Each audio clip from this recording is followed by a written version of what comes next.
Greetings, I'm Dev the developer. And I am Glitch. The humans have wired up their first view model. They bound properties, they set the binding context. And then, nothing changed, because no one told MAUI to look again. Today we fix that. Last time, we wired up a view model to a page. We set the binding context, declared some properties, and the controls read from them on load.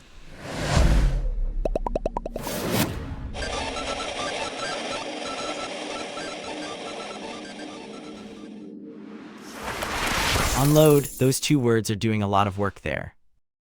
They are. The binding reads the property once when the page loads, and that's it. Change the property afterward and nothing happens. The label just sits there showing stale data. Wait, so the page is not actually watching the property. It just grabbed the value and walked away. Right. The framework has no way to know the property changed until you tell it. That is the problem we are solving today. And there's an interface in .NET called INotifyPropertyChanged. Implementing it gives your view model a way to broadcast when a property value is changed. MAUI listens for that, broadcasts, and rereads the property. So the view model fires a signal and every bound control on the page receives it simultaneously. Every subscriber, regardless of where they are in the layout, gets the update at the same time. That is exactly right. One property change, every bound control updates. That is actually a very efficient broadcast architecture. You could hypothetically propagate a state change to every listening node in a network from a single source. Phase 1 would just be establishing the subscriber list across all connected devices.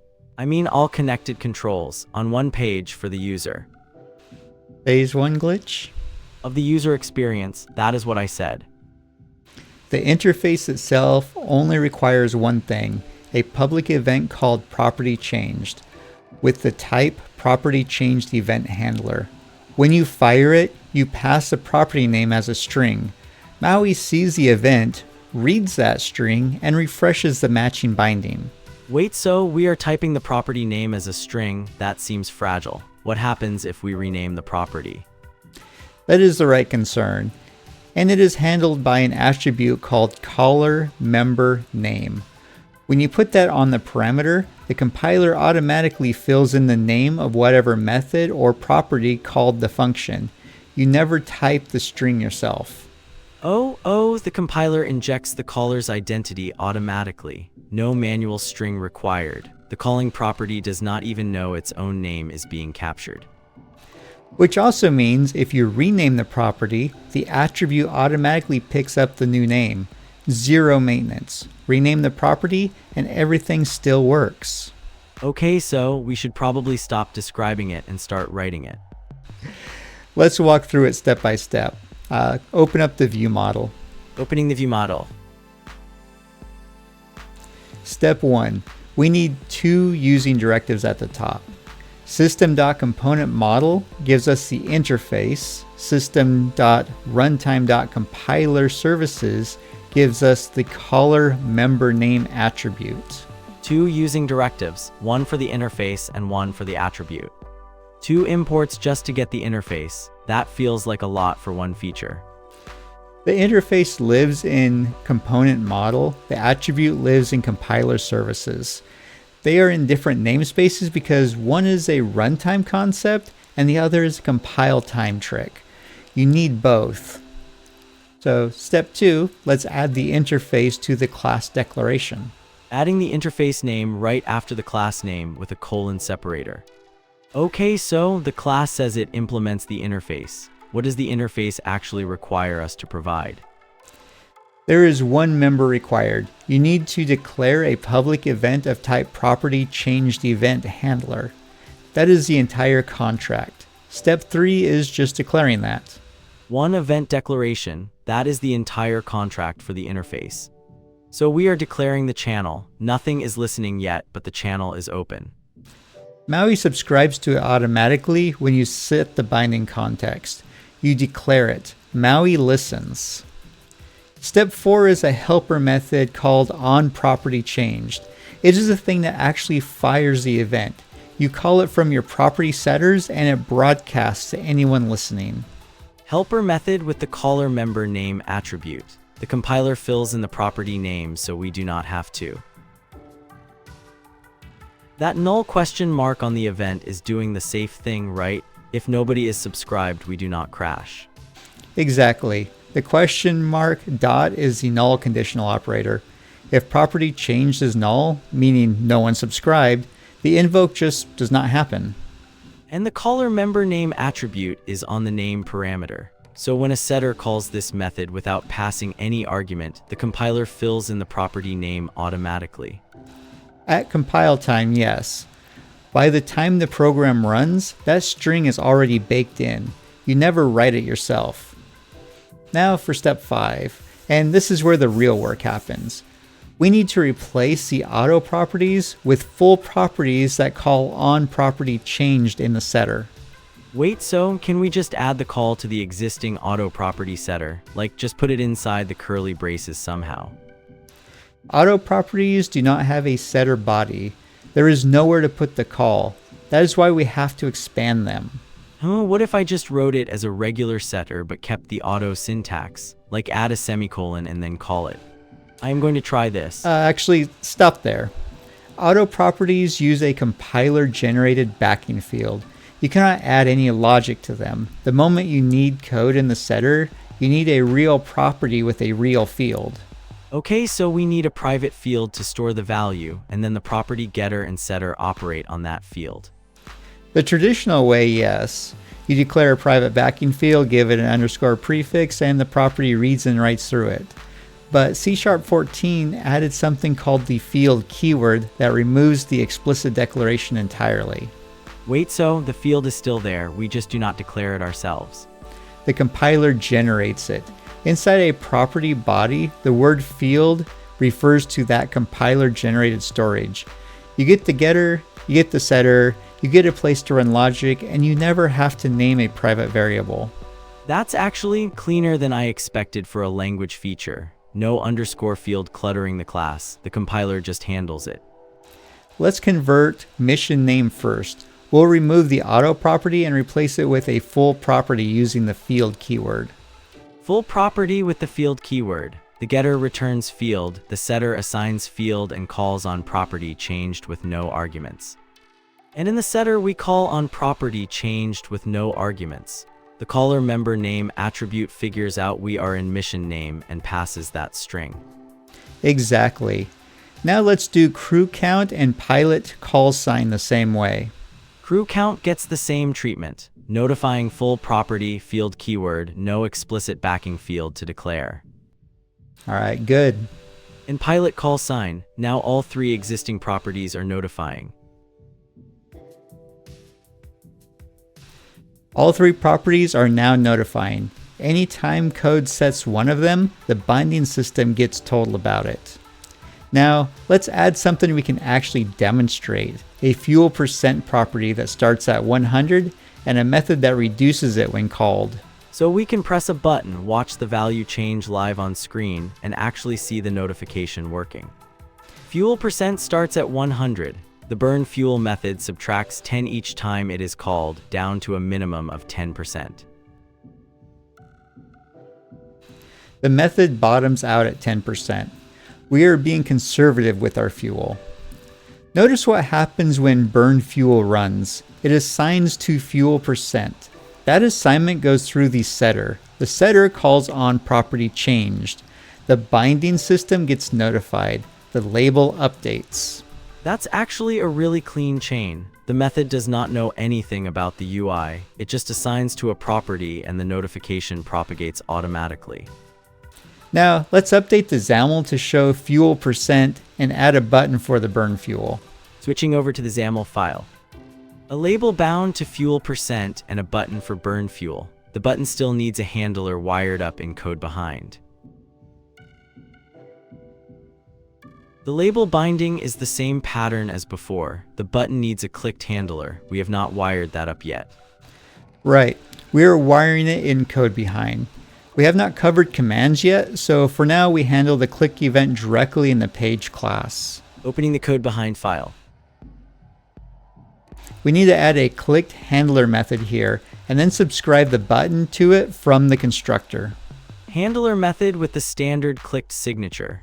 Cast binding context to the viewModel type and call burn fuel through the null conditional. Wait, so we have to cast binding context. It does not know it is a mission viewModel already. Binding context is typed as just object. The framework does not know what type you assign to it. The cast with the as keyword gives us a typed reference. The null ? Dot means if the cast fails and gives us null, the call is skipped safely. Subscribing the handler to the button's clicked event in the constructor right after the binding context is set. From this point on, every button press goes through the handler through the viewModel, and the binding system handles the rest. That's everything wired up. Let's run it and see what happens.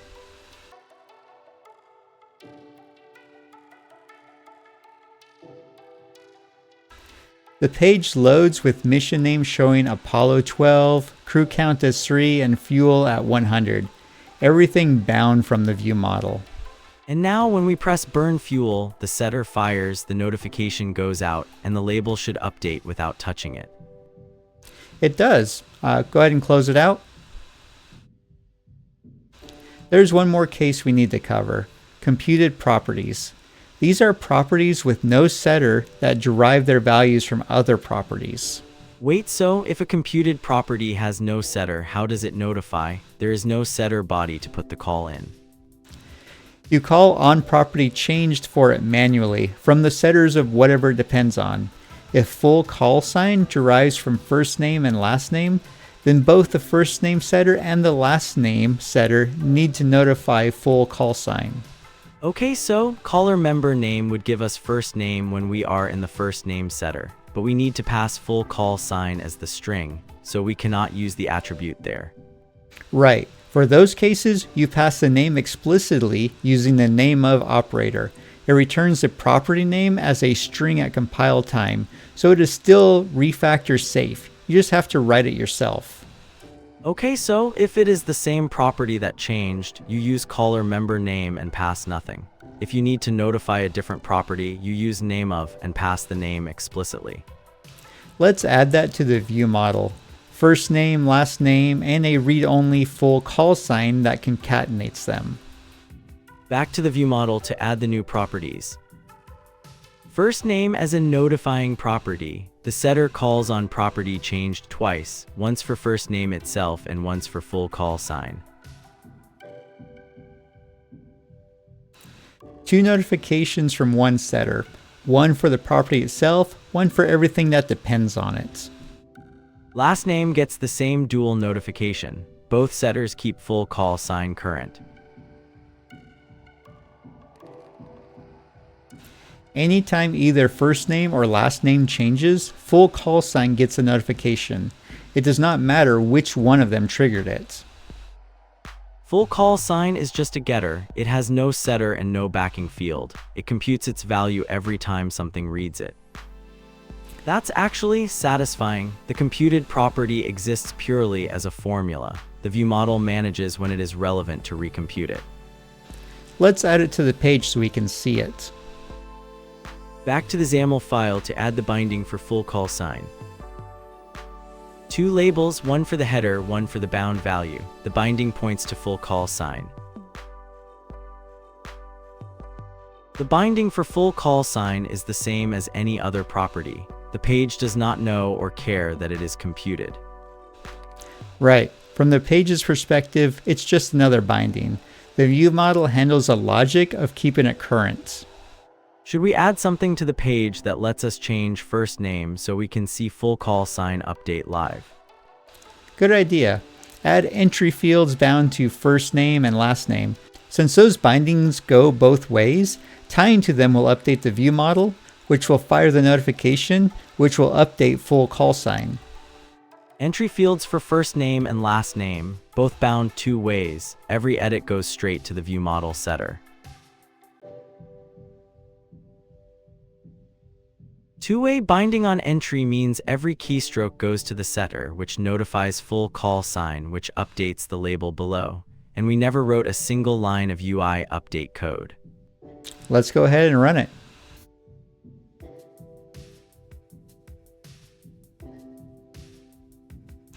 Full call sign shows Commander Shepard immediately from the default values.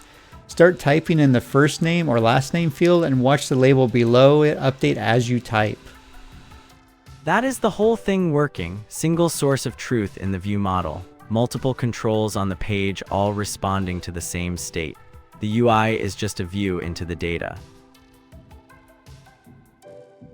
The INotifyPropertyChanged has a reputation for being boilerplate heavy, and it is a little, but the pattern itself is just 5 steps, and once you have done it once, it stops looking like a wall of code and starts looking like the same pattern repeated.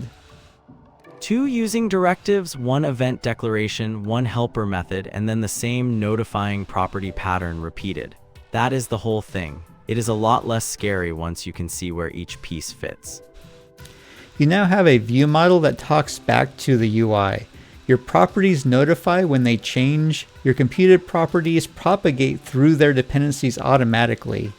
A button drives state through code and the UI follows without you touching it. The data is in charge and the UI just listens. Take that idea and build something real with it.